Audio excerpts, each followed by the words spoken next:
ఈ గ్రామ యువకులు, అన్నదమ్ములు, అక్కజల్లెళ్ళు జీవితం చివరి దశకు వచ్చిన తర్వాత నమ్మిన ఊరుని, పనిచేసినటువంటి పొలాన్ని విడిచిపెట్టిపోవాల్సినటువంటి దుస్థితిలో తమ వయసును కూడా లెక్క చేయకుండా, కరోనా లెక్క చేయకుండా మూతి గుడ్డలు కట్టుకొని నీతి నియమాలను పాటిస్తూ తమ ఇంటి కోసం, తమ జాగ కోసం, తమ పిల్లల భవిష్యత్తు కోసం గత 22 రోజులుగా పోరాడుతున్నటువంటి ఈ గ్రామ పెద్దలందరికీ కూడా శిరస్సు వంచి నమస్సుమాంజలు తెలియజేస్తా ఉన్నాను.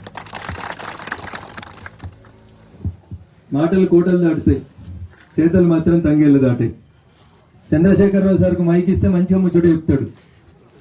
ఎంత మంచిగా ముచ్చట చెప్తాడు అంటే మొత్తం మన గౌరీలదే తప్పు, మీకేం మీ సర్పంచ్ గారికి ఏం పని లేదు, ఈ పోరగాళ్ళకి ఏం పని లేదు, 4 పోరగాళ్ళు జమై మొత్తం ఊరును ఖరాబ్ చేస్తున్నారు, లేకపోతే ఇప్పటికి మొత్తం ప్రాజెక్ట్ అయిపోతుంటుండే, కాంట్రాక్టర్కు బిల్లులు ఇస్తుంటే నాకు రావాల్సిన కమిషన్లు వస్తుండే, నా బిడ్డ దుబాయ్కి బూర్జు ఖలీఫాలో మళ్ళీ ఒక బంగ్లా కొనుక్కుంటుండే, ఈ పోరలకి ఏం పని లేదా, రాజిరెడ్డికి సర్పంచ్ ఓడి చేసిండ్రు అని సార్ కోపం వస్తున్నది ఈ మధ్యలో. నిన్న సార్ ఢిల్లీకి ఉత్తరం రాసిండు, మస్తు పెద్ద ఉత్తరం రాసిండు. మరి పొద్దుగల రాసిండా పొద్దుకి రాసిండో నాకు తెలియదు, కానీ మస్తు పెద్ద ఉత్తరం రాసిండు. ఎందుకు 100 రూపాయలు యూరియాకో దుక్కి మందుకో రేటు పెరిగితే సార్ కడుపులోకి వెళ్ళి కన్నీళ్ళు వస్తున్నాయంట. రైతు బాగా గోసపడుతున్నాడు, ఎద్దేడిచిన వ్యవసాయం, రైతు ఏడిచిన రాజ్యం బాగుపడదని చంద్రశేఖరరావు గారు అనేటువంటి రైతు కళ్ళకి వెళ్ళి నీళ్లు కారుకుంటా మోడీ గారికి ఉత్తరం రాసిండంట. నువ్వు 100 రూపాయలు ఎట్లా పెంచుతావా మందుల సంచికి, నువ్వు 100 రూపాయలు తగ్గియావా, నేను ఢిల్లీకి వచ్చి నీతో లొల్లి పెట్టుకోవాలా, అసలు నీ సంగతి ఏందని ముచ్చట పెడుతున్నాడు సార్. 100 రూపాయలకే సార్ గంత కడుపునొస్తే 50 ఏళ్ల కోలే 60 ఏళ్ల కోలే ఈ భూమిని నమ్ముకొని కొడుకులు, బిడ్డలు, మన్మరాళ్ళు వచ్చిన తర్వాత ఈ వయసులో అవ్వచ్చి ఇక్కడ ఊసాని ధర్నా చేస్తుంది. 22 రోజుల కోలే టెంట్లో ఎండకి, వానకి, పోలీసుల కేసులకి, జబర్దస్తిలకి, దౌర్జన్యాలకి భయపడకుండా నిలిచినటువంటి గ్రామ ప్రజలందరూ కూడా శిరస్సు వంచి ప్రణామాలు తెలియజేస్తా ఉన్నాను. నేను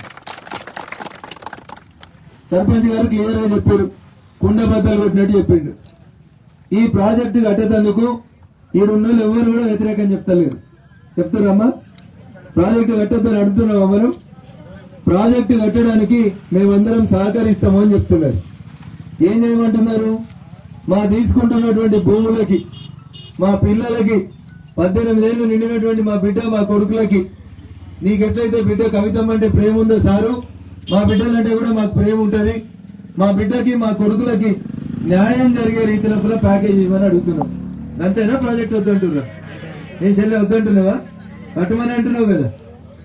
కవిత లెక్క నీకు కూడా ఇక్కడ కూడా చాలా మంది చెల్లెళ్ళు ఉన్నారు, కేటీఆర్ లెక్క చాలా మంది కొడుకులు ఉన్నారు ఇక్కడ. అందరికి ఎవరికి కూడా తన కడుపు ప్రేమకు అంతే ఉంటది. కాకి పిల్ల కాకి ముద్దని, నీ బిడ్డకు ఏడాది ఉద్యోగం లేకపోతే కష్టపడి ఎమ్మెల్సీ చేసినావు కదా సారు. ఈయన ఈ టెంట్లో కూర్చున్నటువంటి అనేక మంది బిడ్డలకి, అనేక మంది తమ్ముళ్ళకి ఉద్యోగాలు వస్తలేవు. పోతాం, ఊరు ఇడిచిపెట్టి పోతాం, గుంజుకో మొత్తం జాగలు ఇచ్చి వెళ్ళిపోతాం. ఏమడుగుతున్నాం? ఉండేదానికి ఇంత ఇల్లు ఇవ్వని అడుగుతున్నాం.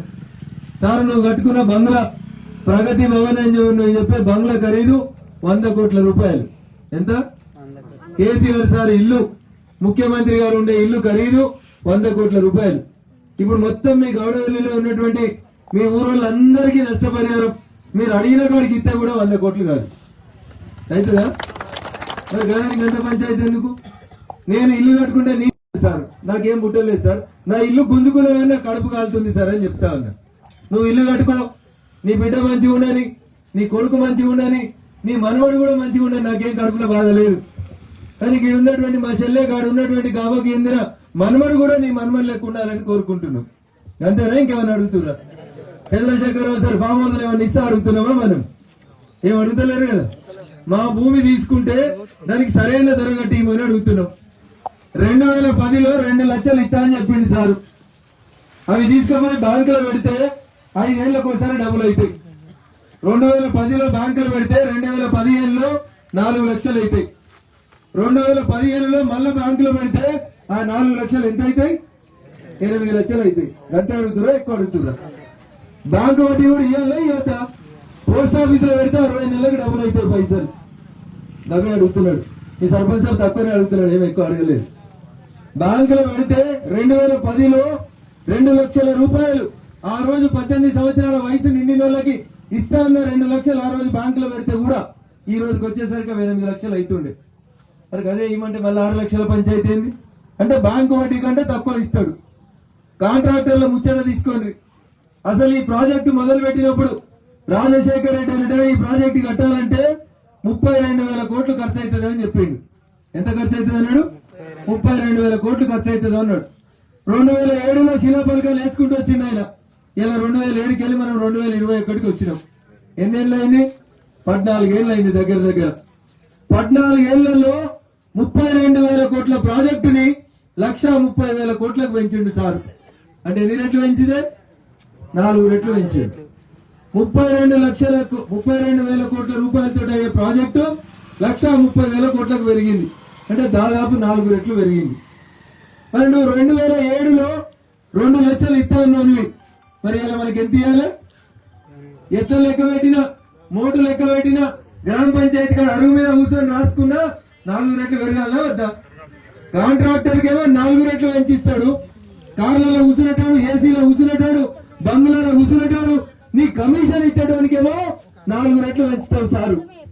భూమిని నమ్ముకొని రెక్కాడితే డొక్కాడినటువంటి రైతులకి 2 లక్షలు ఇచ్చే కాడ 8 లక్షలు ఇవ్వమంటే లెక్కలు రాస్తా ఉన్నాడు పోయిన కలెక్టర్.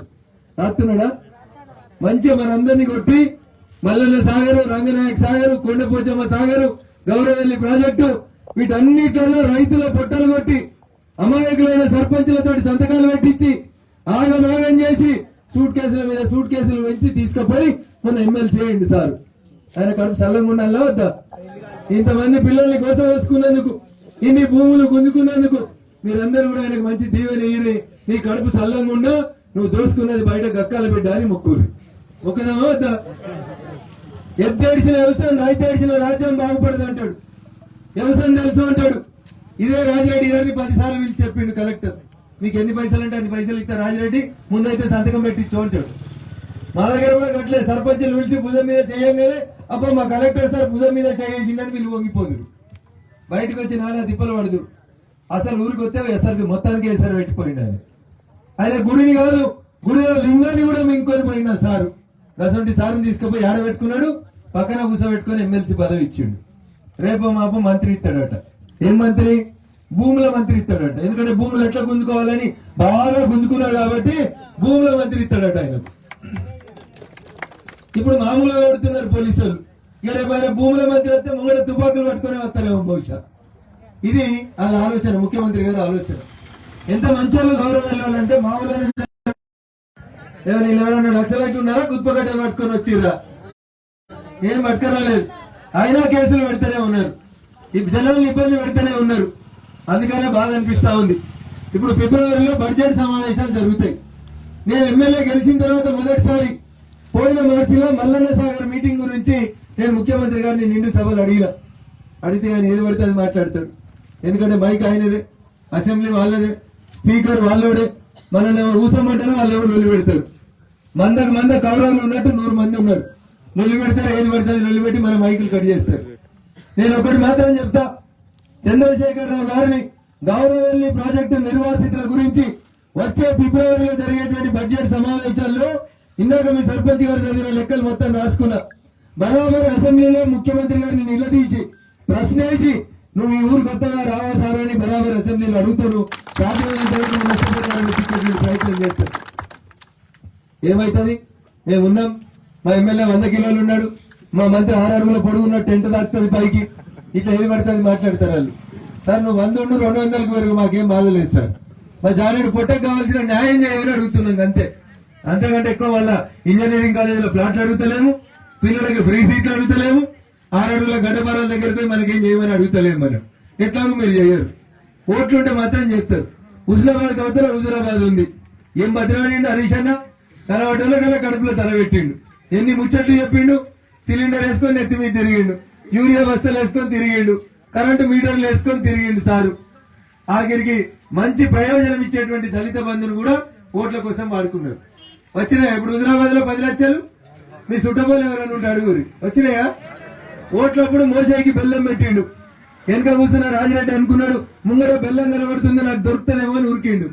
నేను ఉరకబడితే ఆయన ఉరకబట్టే. మధ్యలో దూరం తగ్గుతలేదా, బెల్లం ఏమో దొరుకుతలేదా. ఇట్లా ఎక్కడ ప్రాజెక్టు కట్టినా, మల్లన్న సాగర్ అయినా, రంగనాయక సాగర్ అయినా, కొండపోచమ్మ సాగర్ అయినా ముఖ్యమంత్రి నాకు ఏం చెప్తారు అసెంబ్లీలో అంటే, సిద్దిపేటలో ఒక ధర ఉంటుంది, వరంగల్ ఒక ధర ఉంటుంది, హైదరాబాద్ ఒక ధర ఉంటుంది, కాబట్టి మేము మా ఇష్టం ఉన్నట్టు ఇచ్చుకుంటూ పోతాం ధరలు, నువ్వు ఎన్ని అడిగినా ఏమి ఇయ్యము అని చెప్తాడు ఆయన అసెంబ్లీలో. ఒకటే ఒక అవకాశం మనకు చివరిగా దొరికింది. ఈ బడ్జెట్ సెషన్ కంటే ముందు కరోనా అనేటువంటి రోగం లేకపోతే అందరం కలిసి ఈ నుంచే మొదలుకొని గౌరవల్లి ప్రాజెక్టు దగ్గర నుంచి మొదలుకొని అసెంబ్లీ దగ్గరకో గవర్నర్ బంగ్లా దగ్గరో 22 రోజులు ఎట్లా కష్టపడ్డారో ఓ 10 రోజులు మనం అందరం పాదయాత్ర చేసిపోయి ముఖ్యమంత్రి గారు కలిస్తే ముఖ్యమంత్రి గారు కలవకపోతే అక్కడ ఉండేటువంటి గవర్నర్ గారికి అయినా దరఖాస్తు ఇచ్చి దండం పెట్టి వద్దాం. కరోనా ఉంటే మూతికి బట్ట కట్టుకుందాం, నల్ల బట్ట కట్టుకుందాం, మౌనంగానే మన బాధను ఆయనకి వినిపించేందుకు ప్రయత్నం చేద్దాం. నిన్నటి కాకుండా సార్ ఉండే కలెక్టర్ సార్, ఇలా మా ఎమ్మెల్సీ అయినటువంటి సార్, ఆయన అన్ని నేను చూసుకుంటా సార్ అని చెప్పిండట. అందరినీ నేను మంచిగానే అరుచుకుంటున్నా, నేను మంచిగా చూసుకుంటున్నా, వాళ్ళకి ఇచ్చేదాంట్లో నేను కూడా మంచిగానే కోసుకుంటున్నా, కాబట్టి నువ్వు వీరికి రాకు సార్ అని చెప్పిండట. మరి కొత్తగా వచ్చే కలెక్టర్ అంటే మన బాధ ఇంటాడో ఈనాడో చూద్దాం. ఇంటే మంచిది, దండం పెట్టి దరఖాస్తు ఇద్దాం. ఇనకపోతే ఎవరందరూ చిన్నప్పుడు చాలాసార్లు చూసారు. వెనుకడుగా నిజాం నవాబుడు వస్తేనే చాటలు షీపీలు బట్టి ఊర్లకి వెళ్ళి ఉరికిపించినామా? మీ కరీంనగర్ వాళ్ళకి వరంగల్ వాళ్ళకి ఏమైనా కొత్తనా? కొట్లాడుకుందామంటే కొట్లాడుకుందాం అంతే. పోలీసు వాళ్ళకి యూనిఫామ్ ఉంటుంది, మనకి యూనిఫామ్ ఉండదు. వాళ్ళ దగ్గర ప్లాస్టిక్ కట్టి ఉంటుంది, మన దగ్గర బందోబస్తు కట్టి ఉంటుంది. అవునా? రాత్రి పొలం కాడికి పోయేటప్పుడు కట్టె పట్టుకొని పోతే ఎంతమంది పోలీసు వాళ్ళు వస్తారో ఏం చేస్తారో ఒకసారి చూద్దాం. అడగకపోతే అమ్మ కూడా అన్నం పెట్టదు. కాబట్టి మరి మన టీవీలు పేపర్లు ఎన్ని చూపించినా ముఖ్యమంత్రి సార్ దాకా పేపర్లు పోతలేవో ఆ లోపల కమ్మలు దాచి పెడుతుర్రేమో వెంకటరామరెడ్డి సార్ లాంటి వాళ్ళు. అందుకని మనం వీటికి నడక మొదలు పెడితేనన్నా ఏమైనా తెలుస్తుందేమో ఆలోచిద్దాం.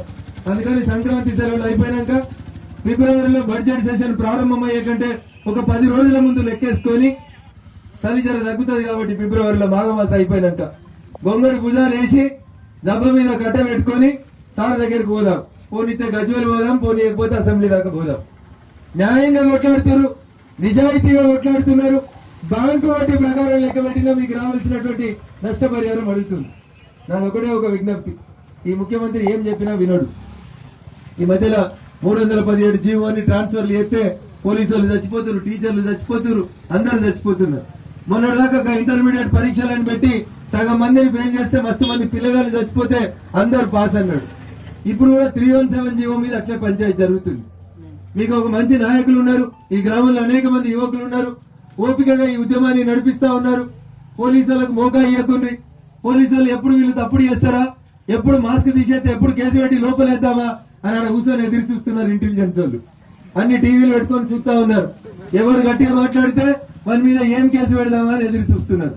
భయపడతారా హుస్నాబాద్ వాళ్ళు, గౌరవ వాళ్ళు భయపడతారా? పోలీస్ కేసులకు భయపడతారా? మా అంటే 2 రోజులు లోపలికి వద్దా, 3వ రోజు అయితే ఇడిచిపెట్టాల్సిందే. పట్టకపోతే కూడా మీరు ఒకటే చెప్పాలి. పొద్దుగా 4 గంటలకు పట్టుకపోయారు అనుకో, 9 కాగానే సారు నాకు బీపీ ఉన్నది, షుగర్ ఉన్నది, టిఫిన్ పెడతావా పెట్టవా? పెట్టకపోతే మనంతా కింద పట్టడి చేయాలి. అమీన్ సాబ్ దగ్గర అన్ని పైసలు ఉండే సచ్చినట్టు అయితే ఇడిచిపెట్టాలని పెడతాడు, లేకపోతే టిఫిన్ అన్నీ వస్తుంది. 1 గంట దాకా ఉంచుకున్నాడు అనుకోరి, సార్ కాలు చేతులు వంకర వద్దునే బువ్వ కావాలని చెప్పాలి. ఇంతమంది అక్క చెల్లెళ్ళు ముందు నిల్చుంటే ఇంతమంది మహిళా పోలీసు వాళ్ళు ఉంటారు మన దగ్గర. అందుకని మగ పోలీసు వాళ్ళు మీద చేయిస్తేందుకు వస్తే నీకు ఇంట్లో అవ్వలేదురా భయ అని చెప్పుర్రు. అంతే, మీకు అమ్మలేదురా, ఇంట్లో బెల్లం లేదురా భయ అని గట్టిగా ఎదురు తిరుగుండ్రు. నిజాయితీ ఉండుండ్రు. గట్టిగా మాట్లాడితే వాళ్ళు భయపడతారు, పోతారు. మన పంచాయతీ పోలీసు వాళ్ళతోటో ఇంకోళ్ళతోటే కాదు, మనకి ఎవరితోటి పేషి లేదు. కాంట్రాక్టర్ తోటి పంచాయతీ లేదు, హరీష్ రావు తోటి పంచాయతీ లేదు. ప్రభుత్వము మాకు పైసలు ఇవ్వమని అడుగుతున్నాం. సగం బట్టలు వేసుకున్నాం, గోసి గొంగడి వాళ్ళం, లంబడి వాళ్ళం, మీకోసం ఓట్లు వేసిన వాళ్ళం, న్యాయం చేస్తామని నమ్మిన వాళ్ళం సారు, నమ్మిన వాళ్ళని ముంచకు సారు అని అడుగుతున్నాం. మేము ముగ్గురమే ఉండొచ్చు. రాజేంద్ర అన్న మొదటి పెట్టిన రోజు తెల్లారి వచ్చిపోయినట్టు చూసిన పేపర్లలో. వచ్చిపోయినా రాజేంద్ర అన్న? మేము కూడా వచ్చినాం, అందరం వస్తాం. కానీ కొందరమే మాట్లాడతాం అసెంబ్లీలో. భారతీయ జనతా పార్టీ మీ తరఫున 100% అసెంబ్లీలో మాట్లాడుతుంది, నిలబడుతుంది. మీకు న్యాయం జరిగేదాకా మీ తరఫున నిలబడతామని చెప్పి తెలియజేస్తూ, 22 రోజులుగా వాతావరణం ఇంత చల్లగా ఉన్నా, ఇంత పెద్ద వయసులో ఉన్నా, మా అమ్మ వయసు ఉన్నటువంటి అనేక మంది తల్లులు ఈ టెంట్ లో కూర్చున్నారంటేనే ముఖ్యమంత్రి గారికి అర్థం కావాలి. ఇంకా ముఖ్యమంత్రి గారికి ఈ టీవీలు, పేపర్లు, ఆ ఇంటెలిజెన్స్ వాళ్ళు చెప్పేటువంటి నివేదికలు అర్థం కాకపోతే, మంచిగా తినకపోతే ఏం చేయాలి? అమ్మ ఏం చేస్తుంది? చిన్న పిల్లవాడు ఇంట్లో ఎర్రగా మంట పడుతుందని పొయ్యి దిక్కు పోతాడు, పోరాడేది ఎర్రగా ఉందని. ఒక్కసారి చెప్తుంది, 2 సార్లు చెప్తుంది, అది మంటలో బిడ్డ ముట్టకో అని చెప్తుంది. మూడోసారి గాడు పొయ్యి కాడికి పోయింది అనుకోవాడు, నా పెట్టు చేయి పెట్టారా అయితే పొయ్యిల కాడికి తీసుకుపోయి చెక్క తాకిపిస్తుందా? ఇప్పుడు మరి ముఖ్యమంత్రికి మంచిగా తిరగకపోతే మన చెక్క తాకాలి వద్దా? వంట పెడితేనే కదా అన్న పువ్వు ఉరుకుతుందా? ఈడ కట్ట కింద వండుకుంటే ఆయన దాకా పోదు. 90 రోడ్ల మీద వండుకుంటా సిద్దిపేటలో ఉన్న 6 అడుగులకి, హుస్నాబాద్ ఉన్న 100 కిలోలకి అందరికి చెప్పుకుంటే ఆడదాకా పోతే బరాబర్ అర్థమవుతుంది. అక్కడ మనకు ఇషారా బస్సని జర ఇషారా చేసుకుంటూ పోదాం. అందుకని ఈ చలిలో మీరేం కష్టపడకుండా ఫిబ్రవరి 2వ వారం తర్వాతనే మాకు అసెంబ్లీ ఉంటుంది. ఫిబ్రవరి 1కి వచ్చేసరికి చలి మొత్తం తగ్గుతుంది. కాబట్టి జర 0 పాయింట్లు రబ్బర్ చెప్పట్లు జర గట్టిగా తయారు కానీ అందరం కుటుంబ సభ్యులతో భార్యా పిల్లలతో అందరితో కలిసి మీతో పాటు మేము కూడా అక్కడ దాకా వస్తాం. శాంతియుతంగా కొట్లాడదాం. జర కరోనా వ్యాక్సిన్ ఎవరైనా వేసుకోకపోతే దయచేసి వ్యాక్సిన్ వేసుకోండి. 60 ఏళ్ళు దాటిన వాళ్ళకు 3వ వ్యాక్సిన్ కూడా వచ్చింది, వేసుకోండి. జర టెంట్లు ఇంకో 2 ఏపీ సర్పంచ్ ఒక ట్రాక్టర్ మురమి చిన్నప్పుడు బడికి పోయినప్పుడు ఇట్లా దూరం పెట్టుకొని నిల్చుంటాం కదా, గంత దూరం పాటించకపోతే మళ్ళీ మాయదారు రోగం అంటుకుంది అనుకోరి, మళ్ళీ అదో పంచాయతీ ఉంటుంది మనకి. రఘునందన్ రావు పోయి మీటింగ్ పెట్టిండు, గౌరవులకు అందరికి కరోనా వచ్చిందని నా మీద కేసు పెడదామని మేము అమించామని నిల్చొని చూస్తా ఉన్నాడు. నాకేం భయం లేదు కేసు, అందుకనే నేను మాస్క్ తీసేసే మాట్లాడుతున్నా. నా ముఖం మంచిగా చూసుకో సార్, నువ్వు ఎప్పుడు కేసు పెట్టినా మా గౌరవుల కోసం పోలీస్ స్టేషన్ కైనా జైలుకైనా పోయేందుకు నేను సిద్ధంగా ఉన్నానని చెప్పి తెలియజేస్తూ, మీ కోరిక న్యాయమైన కోరిక, మీరు అడుగుతుంది నిజాయితీగా అడుగుతున్నారు. ఎవరిని ముంచి ఇవ్వని అడుగుతలేం, గజ్వేల్ ఫామ్ హౌస్ ఇవ్వమంటలేం. తోటపల్లి రిజర్వాయర్ ఎత్తేసాడు, అల్లునూరు మునుగుతుందని, హరీష్ రావు ఊరు మునుగుతుందని తోటపల్లిలో ప్రాజెక్ట్ ఎత్తేస్తారు.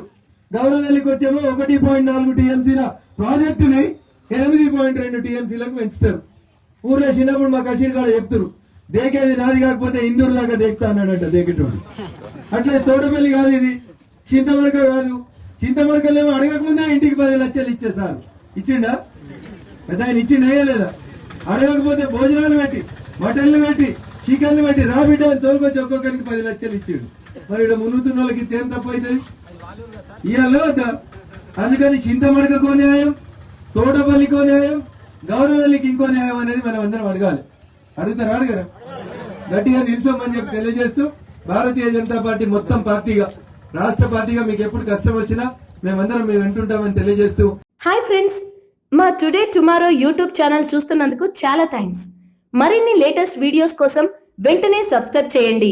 అలాగే ఈ బెల్ ని కూడా రింగ్ చేసేయండి. మా నోటిఫికేషన్స్ అన్ని మీ మొబైల్లో వస్తాయి. అలాగే మా వీడియోస్ మీకు నచ్చితే లైక్ చేయండి, షేర్ చేయండి, నచ్చకపోతే కామెంట్ చేయండి.